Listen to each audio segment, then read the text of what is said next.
আসসালামু আলাইকুম আপু, কেমন আছেন? ওয়ালাইকুম আসসালাম আপুরা। আলহামদুলিল্লাহ, আমি ভালো আছি। আপনারা সবাই কেমন আছেন? আপু, আজ আমাদের জন্য কি গল্প নিয়ে এসেছেন? আজ হলো এক হজরত ওমর রাদিয়াল্লাহু আনহুর বিস্তৃত জীবন কাহিনী। অনেক বছর আগে আরবের মক্কা নগরীতে মানুষ অন্ধকার যুগে বসবাস করত। সেই সময়কে বলা হতো জাহিলিয়াতের যুগ। মানুষ সত্যের পথ ভুলে গিয়েছিল। তারা পাথর ও মাটির মূর্তিকে উপাসনা করত, দুর্বলদের উপর অত্যাচার করত এবং কন্যা সন্তান জন্ম নিলে অনেক সময় জীবন্ত কবর দিত। এই কঠিন সমাজের মধ্যেই জন্মগ্রহণ করেন হজরত ওমর রাদিয়াল্লাহু আনহু। তিনি ছিলেন কুরাইশ বংশের একজন সম্মানিত ব্যক্তি। ছোটবেলা থেকেই তিনি শক্তিশালী, সাহসী এবং কঠোর স্বভাবের ছিলেন। ওমর রাদিয়াল্লাহু আনহুর বাবা ছিলেন খুব কঠোর মানুষ। তিনি ছোটবেলায় ওমরকে অনেক কষ্ট দিতেন। কখনো তাকে উঁট চড়াতে পাঠাতেন, কখনো কঠোর পরিশ্রম করাতেন। কিন্তু এই কঠিন জীবনই তাকে শক্ত এবং দৃঢ়চেতা মানুষ হিসেবে গড়ে তোলে। তিনি ধীরে ধীরে ব্যবসা শেখেন এবং মক্কার একজন সম্মানিত ব্যবসায়ী হয়ে ওঠেন। এই সময় মুহাম্মদ রাদিয়াল্লাহু আনহু আল্লাহর পক্ষ থেকে নবুয়ত লাভ করেন।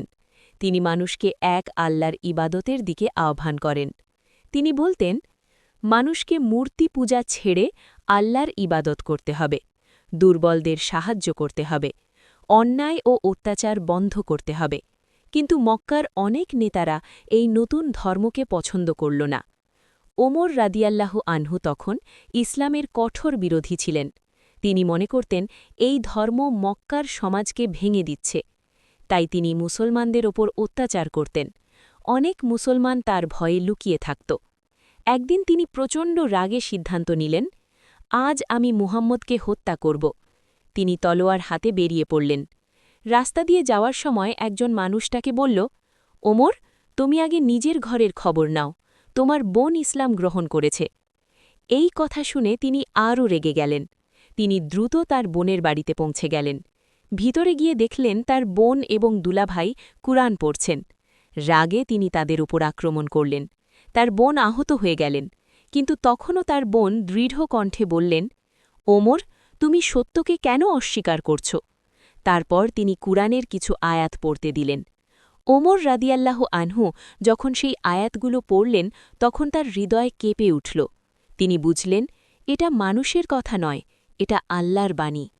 তিনি সরাসরি সেই ঘরে গেলেন যেখানে রাসূলুল্লাহ রাদিয়াল্লাহু আনহু ছিলেন। তিনি দরজায় কড়া নাড়লেন। ভিতরের সাহাবীরা ভয় পেয়ে গেলেন, কিন্তু রাসূলুল্লাহ রাদিয়াল্লাহু আনহু বললেন, দরজা খুলে দাও। ওমর রাদিয়াল্লাহু আনহু ভিতরে ঢুকে বললেন, হে আল্লাহর রাসূল, আমি ইসলাম গ্রহণ করতে চাই।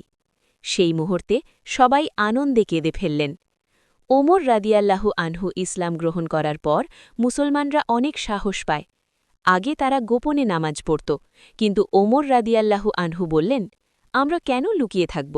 তিনি মুসলমানদের নিয়ে কাবার সামনে গিয়ে প্রকাশ্যে নামাজ পড়লেন। যখন অত্যাচার বেড়ে গেল তখন রাসূলুল্লাহ রাদিয়াল্লাহু আনহু মুসলমানদের মদিনায় হিজরত করতে বললেন। অনেক মুসলমান গোপনে চলে গেল, কিন্তু ওমর রাদিয়াল্লাহু আনহু প্রকাশ্যে তলোয়ার হাতে বের হলেন।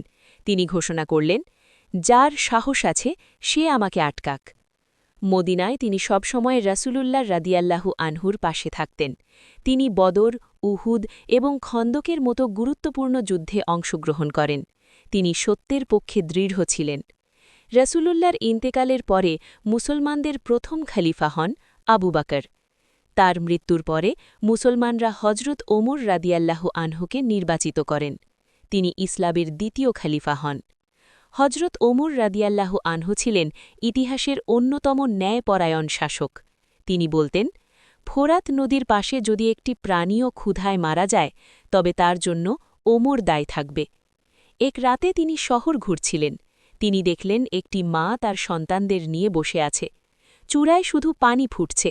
শিশুরা ভাবছে খাবার রান্না হচ্ছে, কিন্তু আসলে কিছুই নেই। ওমর রাদিয়াল্লাহু আনহু কাঁদতে লাগলেন। তিনি নিজেই খাবার নিয়ে এসে রান্না করে তাদের খাওয়ালেন। তার শাসনামলে ইসলাম দ্রুত ছড়িয়ে পড়ে।